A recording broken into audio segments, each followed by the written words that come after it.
है 6th और 5th century BC की, जब नॉर्थ इंडिया के गंगा यमुना के अपर दोआब में आर्यन कल्चर अपने पीक पर पहुंच चुका था। दोस्तों, जैनिज्म के लेक्चर में हमने देखा कि किस प्रकार इस दौर में कई तरह के रिलीजियस सेक्ट्स का राइज हुआ। हमने देखा कैसे सोसाइटी की सोशल, इकोनॉमिक और पॉलिटिकल कंडीशंस किसी भी रिलीजन के राइज होने का प्राइमरी कारण होती हैं। इन रिलीजियस सेक्ट्स में से जैनिज्म के साथ बुद्धिज्म ऐसा दूसरा सेक्ट था जो इंडियन सबकॉन्टिनेंट में वाइडली स्प्रेड हो पाया। इंडिया में ही नहीं, बुद्धिज्म का इन्फ्लुएंस आज आपको पूरे वर्ल्ड में देखने को मिलेगा। कंपैरिजन के तौर पर देखें तो जैनिज्म इंडिया में ही कन्फाइंड होकर रह गया। तो दोस्तों, शुरू करते हैं डिस्कशन बुद्धिज्म के कॉजेज ऑफ ओरिजिन से। Causes of origin of Buddhism. दोस्तों, क्योंकि बुद्धिज्म और जैनिज्म लगभग एक ही समय पर राइज हुए, इसलिए दोनों के ओरिजिन के कॉजेज भी सेम ही थे। संक्षिप्त में देखें तो लेटर वैदिक कल्चर में वर्ण सिस्टम का रिजिड स्ट्रक्चर और बर्थ पर बेस्ड होना न्यू रिलीजन्स के राइज का एक कारण बना। दूसरा और सबसे मेन कॉज था मिड गैंजेटिक प्लेन्स में wide spread agriculture based economy का राइज होना। तीसरा, कॉइन्स के यूज से ट्रेड और कॉमर्स बढ़ा, जिससे वैश्यास का सोसाइटी में इंपॉर्टेंस बढ़ता गया और वो अपनी सोशल स्टेटस बढ़ाने के लिए नए रिलीजन्स की ओर आकर्षित हुए। और फाइनली, सोसाइटी के कंजर्वेटिव लोग पुरानी लाइफस्टाइल की मांग करने लगे। दोस्तों, इन सभी पॉइंट्स को आप डिटेल में जैनिज्म के वीडियो से कवर कर सकते हैं। आइए अब हम बात करेंगे बुद्धिज्म के फाउंडर गौतम बुद्ध के बारे में। गौतम बुद्ध महावीर के कंटेम्पररी थे। उन्हें सिद्धार्थ और शाक्य मुनि के नामों से भी जाना जाता है। एक ट्रेडिशन के अनुसार उनका बर्थ 567 बीसी में एक शाक्य क्षत्रिय फैमिली में कपिलवस्तु के पास लुम्बिनी में हुआ, जो कि नेपाल में है। ये जगह आज यूपी के बस्ती डिस्ट्रिक्ट से कुछ ही दूरी पर है। गौतम बुद्ध के फादर शुद्धोदन कपिलवस्तु के एक इलेक्टेड लीडर माने जाते हैं, जो शाक्य क्लैन के हेड थे। उनकी मदर माया देवी कोशलान डायनेस्टी की एक प्रिंसेस थी। इससे ये साफ है कि बुद्ध एक नोबल फैमिली से बिलोंग करते थे और एक रिपब्लिक स्टेट में रहने के कारण इगैलिटेरियन बिलीफ्स यानी समान अधिकारवादी थे। बचपन से ही उनका मेडिटेशन से बड़ा लगाव था। उनकी मैरिज अर्ली एज में ही हो गई थी, लेकिन उन्हें कभी मैरिड लाइफ में इंटरेस्ट नहीं रहा। यहां पर 4 साइट्स के फेमस इंसिडेंट का जिक्र आता है। बचपन की एक भविष्यवाणी में कहा गया कि सिद्धार्थ या तो बुद्ध बनेंगे या फिर एक ग्रेट किंग। अब उनके फादर ने उनको ग्रेट किंग बनने की मंशा रखते हुए उन्हें पैलेस की लग्जरी में बंद करके रखा। 29 साल की एज में जब पहली बार वो अपनी पैलेस से बाहर निकले तो उन्हें 4 सीन्स दिखाई दिए। पहले, उन्हें एक ओल्ड पर्सन दिखाई दिया जिसने उन्हें एजिंग के कॉन्सिक्वेंसेस से अवगत कराया। दूसरे सीन में उन्हें एक सिक पर्सन मिला जिसको कोई डिजीज थी। उसने ये बताया कि सारे ह्यूमन बीइंग्स को डिजीज और पेन होना निश्चित है। तीसरे सीन में उन्हें एक डेड बॉडी दिखाई दी। उनके चैरियटेयर ने उन्हें बताया कि डेथ को रोकना इंसान के लिए नामुमकिन है। चौथा सीन एक एसेटिक यानी तपस्वी का था, जिसने अपने आप को ह्यूमन सफरिंग सर्च करने में डिवोट किया हुआ था। इन 4 साइट्स के बाद ही उन्हें ह्यूमन सफरिंग को खत्म करने और रीबर्थ की साइकिल से फ्री होने की प्रेरणा मिली। 29 साल की एज में ही उन्होंने अपने घर का त्याग कर दिया। समाज के लोगों में फैली मिजरी से वो काफी इन्फ्लुएंस्ड थे और उसका सल्यूशन ढूंढना चाहते थे। 7 साल तक वो एक जगह से दूसरी जगह भ्रमण करते रहे और 35 साल की एज में उन्होंने एक पीपल ट्री के नीचे एनलाइटनमेंट को पाया। इसी कारण से जगह का नाम बोध गया पड़ा, जो कि आज बिहार में है। इसी के बाद उनको द इनलाइटेंड वन यानी बुद्ध कहा जाने लगा। अपनी इस लंबी जर्नी में उन्होंने लोगों से अपने आइडियाज शेयर करना चालू किया, जिसे सर्मन कहते हैं। पहला सर्मन उन्होंने सारनाथ बनारस में दिया। उनकी फिजिक काफी स्ट्रांग थी, जिसके कारण वो एक दिन में ही काफी लंबी जर्नी कर पाते थे। सिर्फ बारिश के सीजन को छोड़कर वो लगातार घूमते रहते, मेडिटेट करते और प्रीच करते रहते थे। 40 साल तक यही सिलसिला चलता रहा। इस दौरान उन्हें दूसरे सेक्ट्स के सपोर्टर्स जैसे ब्राह्मण्स भी मिले, जिनको उन्होंने आसानी से डिबेट्स में डिफीट किया। उनकी मिशनरी एक्टिविटीज ने कभी भी रिच और पुअर, हाई और लो, मैन और वुमन में डिस्क्रिमिनेट नहीं किया, जो उनके इगैलिटेरियन बिलीफ्स का एक एग्जाम्पल है। 487 बीसी में कुशीनगर में 80 साल की उम्र में उनकी डेथ हो गई। ये जगह आज ईस्टर्न यूपी के देवरिया डिस्ट्रिक्ट के कसिया नाम के विलेज में है। यहां यह जानना जरूरी है कि 6th सेंचुरी बीसी में बुद्ध के एग्जिस्टेंस का कोई आर्कियोलॉजिकल एविडेंस अभी तक नहीं मिला है। कौशाम्बी, श्रावस्ती, वाराणसी, वैशाली और राजगृह जैसी सिटीज जिनमें बुद्ध की प्रेजेंस का दावा किया जाता है, वो सभी 5th सेंचुरी बीसी के बाद ही अर्बनाइज हो पाई। दोस्तों, आगे बढ़ते हैं और बात करते हैं बुद्धिज्म की डॉक्ट्रिन्स की। Doctrines of Buddhism. Gautam Buddha वास्तव में एक प्रैक्टिकल रिफॉर्मर थे, जिन्होंने उस समय की सोसाइटी की रियलिटीज को एक्सेप्ट किया और उसके खिलाफ लड़ाई लड़ी। उन्होंने खुद को समाज की सामान्य समस्याओं से जोड़ा जो लोग डेली लाइफ में सफर कर रहे थे। उनका यह मानना था कि वर्ल्ड सौरो यानी कि शोक से भरा हुआ है और लोगों की सफरिंग का मेन कारण उनकी डिजायर्स हैं। यदि इन डिजायर्स को कॉन्कर कर लिया जाए तो इंसान निर्वाणा को पा लेता है, जिसके बाद वो बर्थ और डेथ के साइकिल से फ्री हो जाता है। उनका कहना था कि निर्वाणा कोई प्लेस नहीं है जहां पहुंचा जा सकता है, बल्कि ये एक एक्सपीरियंस है जिसको इसी लाइफ में पाया जा सकता है। बुद्धिज्म में कोई भी सुप्रीम डेटी या गॉड को इस्टेब्लिश नहीं किया गया।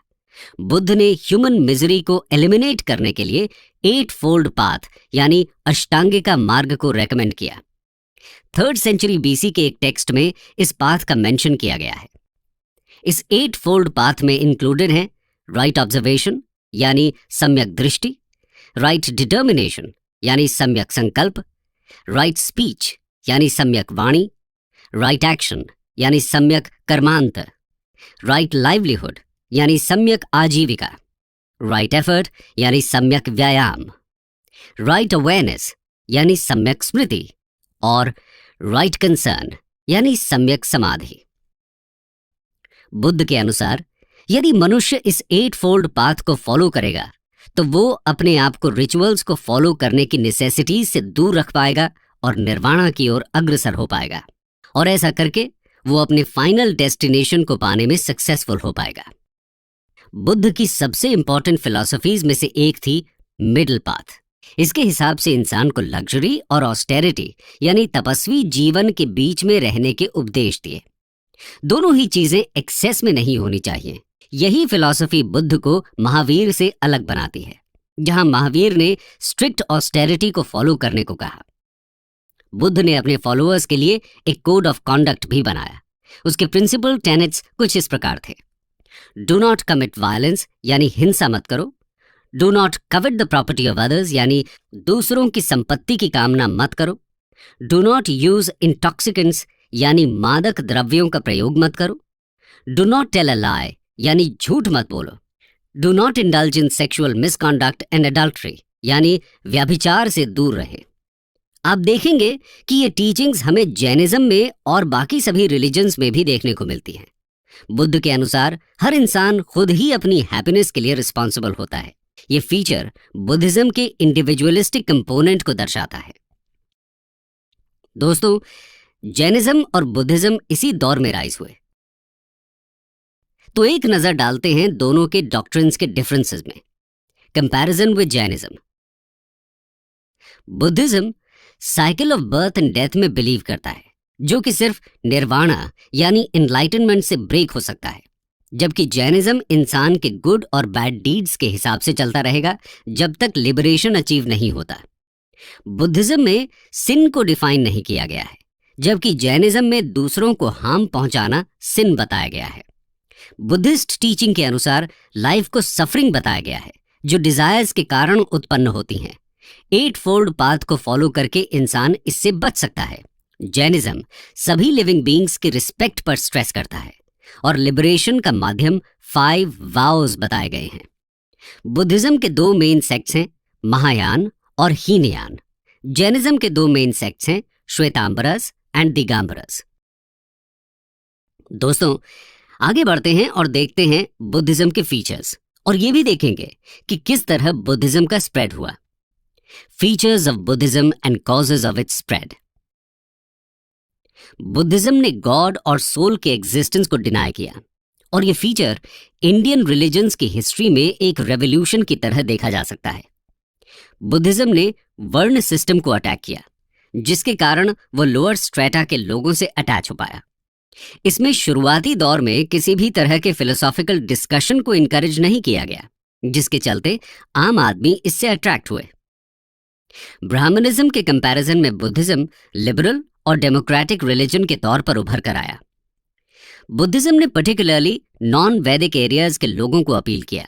बुद्ध की पर्सनालिटी और उनकी प्रीचिंग के मेथड्स के कारण बुद्धिज्म का स्प्रेड काफी तेजी से हुआ।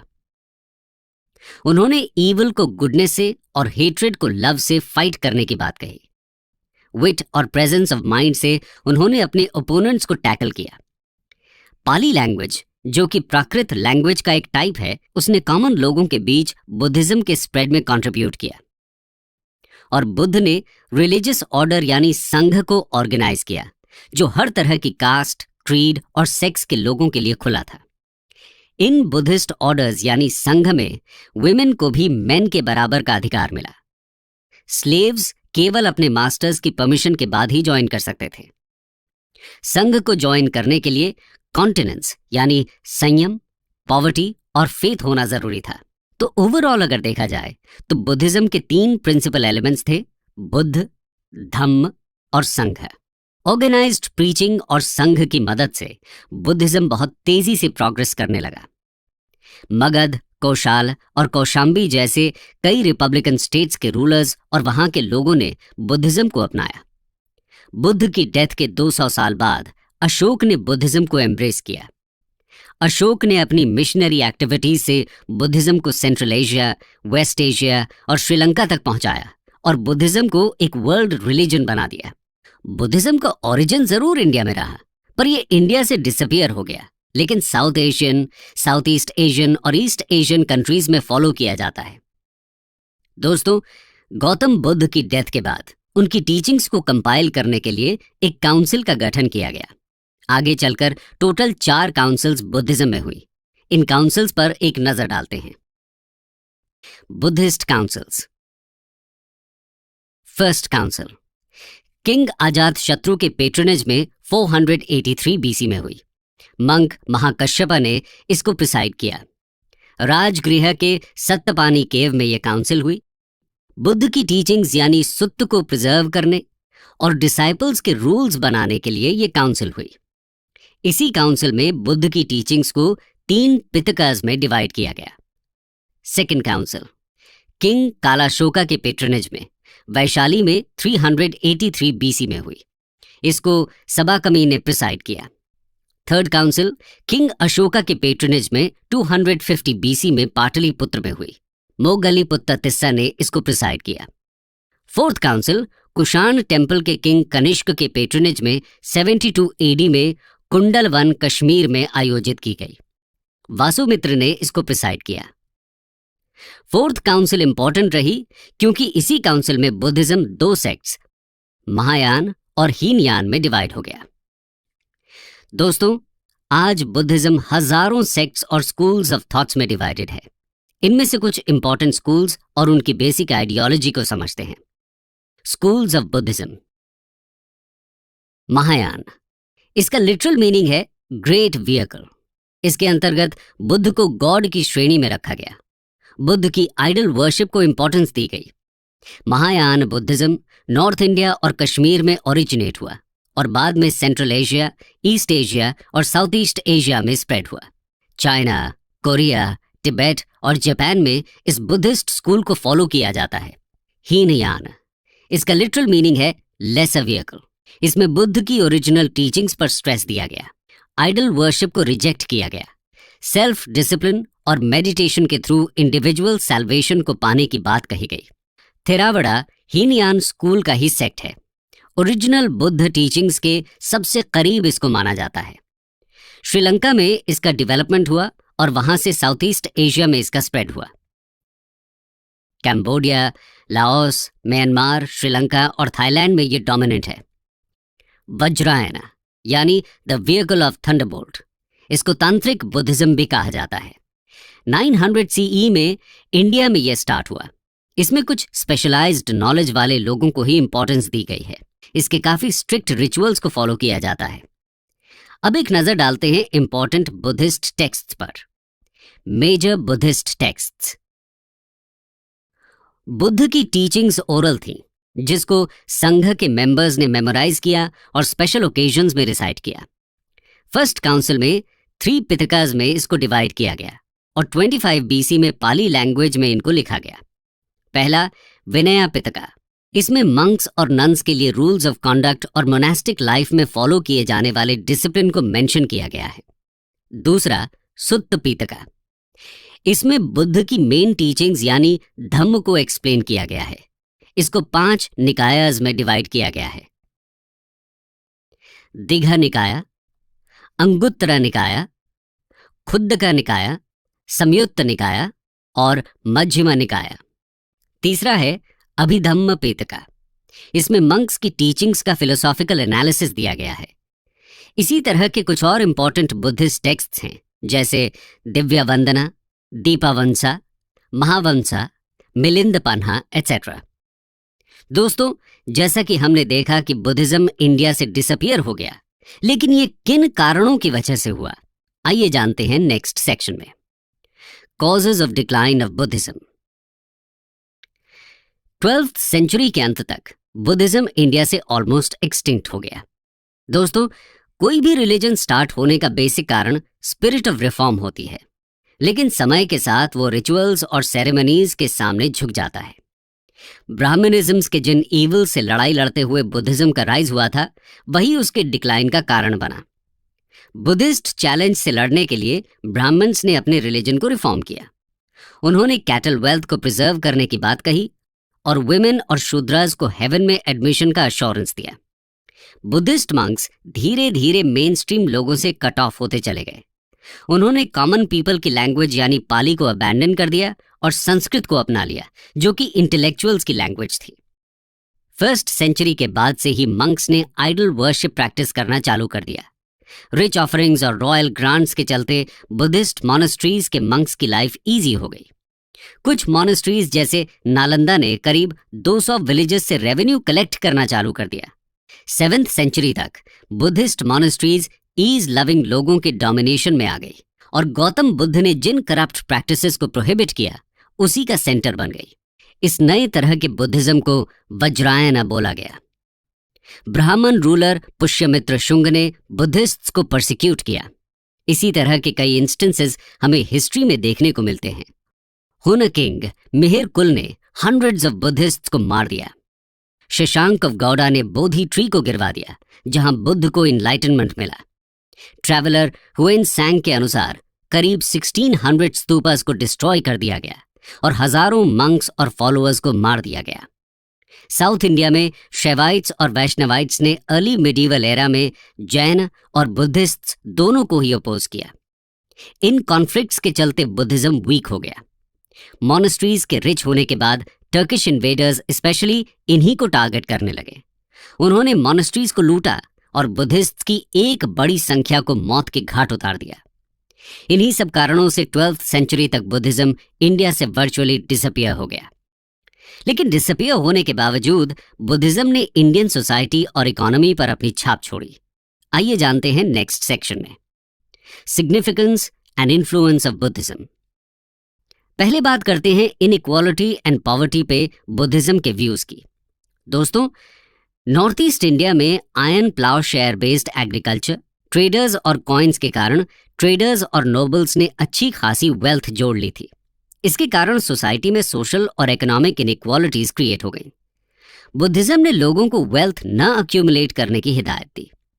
बुद्धिज्म के अनुसार पॉवर्टी से हेट्रेड, क्रूअल्टी और वायलेंस जन्म लेता है, इसीलिए पॉवर्टी का खत्म होना जरूरी है।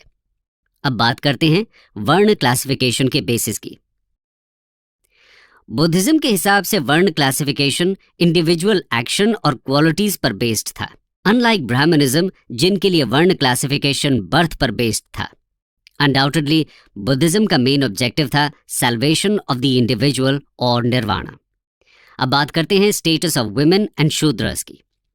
बुद्धिज्म का वुमेन और शूद्रास के लिए ओपन होना सोसाइटी पर एक इम्पॉर्टेंट इम्पैक्ट कहा जा सकता है, क्योंकि वुमेन और शूद्रास को हमेशा ही सेम कैटेगरी में रखा जाता था ब्राह्मणिज्म में।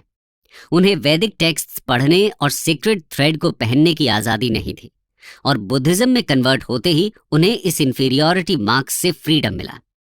वहीं मैन्युअल लेबर की बात करें तो बुद्धिज्म ने मैन्युअल लेबर का विरोध नहीं किया। इनफैक्ट बोध गया में मिले एक 2nd सेंचुरी स्कल्पचर में बुद्ध को प्लाव करते हुए देखा गया है। अब करते हैं कैटल की बात। कैटल की इंपॉर्टेंस पर स्ट्रेस देते हुए बुद्धिज्म ने कंट्री की कैटल वेल्थ को बूस्ट किया। एक अर्ली बुद्धिस्ट टेक्स्ट सुत्ता निपाता में कैटल को फूड, ब्यूटी, स्ट्रेंथ और हैप्पीनेस अर्थात अन्नदा, वन्नदा, बलदा और सुखद प्रदान करने वाला डिक्लेयर किया, और इसी कारण उनकी प्रोटेक्शन पर स्ट्रेस दिया। ब्राह्मणिकल फिलॉसफी में काउ की सेक्रेडनेस और नॉन वायलेंस की बात अपेरेंटली बुद्धिस्ट टीचिंग से ही इंस्पायर्ड है। अब बात करेंगे बुद्धिज्म में रैशनलिज्म की। दोस्तों, बुद्धिज्म ने लोगों को सुपरस्टिशन से बाहर निकालकर लॉजिक और मेरिट के आधार पर अपने जजमेंट्स करने को कहा। इसका मतलब बुद्धिज्म ने कहीं ना कहीं रैशनलिज्म को प्रमोट किया। वहीं बुद्धिज्म ने एक नई तरह की लैंग्वेज हाइब्रिड संस्कृत को डेवलप किया, जिसमें पाली और संस्कृत को ब्लेंड किया गया। ईस्ट इंडिया में कुछ टेक्स्ट्स अपभ्रंश लैंग्वेज में लिखे गए। बुद्धिस्ट मॉनेस्ट्रीज लर्निंग के लिए ग्रेट सेंटर्स की तरह उभर कर आईं, जिन्हें रेजिडेंशियल यूनिवर्सिटीज भी कहा जा सकता है, जैसे नालंदा और विक्रमशिला इन बिहार, वल्लभी इन गुजरात। बुद्धिज्म का इंडियन कल्चर में भी काफी कंट्रीब्यूशन रहा। आइए एक नजर डालते हैं। Contribution to Indian culture. Buddhism का सबसे इंपॉर्टेंट कंट्रीब्यूशन रहा कॉन्सेप्ट ऑफ अहिंसा, जो आज भी इंडियन वैल्यूज में दिखाई पड़ता है। गांधी जी भी इससे प्रभावित रहे। बुद्धिज्म ने एंशिएंट इंडिया के आर्ट पर अपना प्रभाव छोड़ा। इतिहासकारों की माने तो इंडिया में वर्शिप की जाने वाली first human statue probably Buddha की ही कही जा सकती है। फेथफुल डेवोटीज ने बुद्ध की लाइफ इवेंट्स को स्टोन में पोर्ट्रे किया। बोध गया, सांची और भारत में मिले बुद्धिस्ट आर्टिस्टिक एक्टिविटी का एक इल्यूमिनेटिंग एग्जाम्पल कहे जा सकते हैं। गौतम बुद्ध की पैनल इमेजेस 1st सेंचुरी के बाद से ही हमको देखने को मिलती हैं। ग्रीक और इंडियन स्कल्पचर्स ने मिलकर नॉर्थ वेस्ट फ्रंटियर में एक नई आर्ट को क्रिएट किया, जो गांधारा आर्ट के नाम से प्रचलित हुई। मंक्स के रेजिडेंस के लिए रॉक्स में कट करके रूम्स बनाए गए, जिसके बाद बर्बर हिल्स, गया और वेस्टर्न इंडिया के नासिक के आसपास केव आर्किटेक्चर की शुरुआत हुई। साउथ के कृष्णा डेल्टा और नॉर्थ में मथुरा में भी बुद्धिस्ट आर्किटेक्चर फ्लरिश हुआ। कंक्लूजन। तो दोस्तों, ये थी कहानी बुद्धिज्म के राइज और उसके इंडिया पर इन्फ्लुएंस की। ये सच है कि बुद्धिज्म इंडिया से डिसअपियर हुआ, लेकिन सराहनीय है कि वर्ल्ड में आज भी बुद्धिज्म एक इंपॉर्टेंट रिलीजन है। सिर्फ बुद्धिज्म में ही नहीं, बुद्ध की टीचिंग्स और उनके आइडियल्स के लिए रिस्पेक्ट आपको हर तबके के लोगों में देखने को मिलेगी। ऐसा कहा जा सकता है कि बुद्ध